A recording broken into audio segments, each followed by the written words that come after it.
ข้าเป็นทหารไทยใหญ่พลัดพรากบ้านเกิดเมืองนอน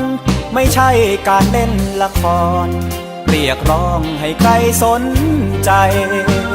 ต้องมาทวงคืนจับปืนอยู่ตามชายแดนลำบากทุกใจเหลือแสนเพื่อดินแดนที่เขาโกงไป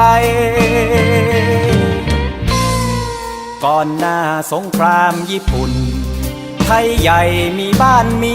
เมืองประชาธิปไตยรุ่งเรืองบ้านเมืองไทยใหญ่แสนสุขร่มเย็น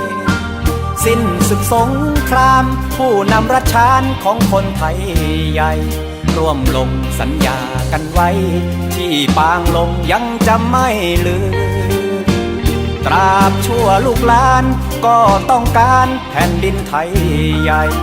รัชชานนั้นคือเมืองไทย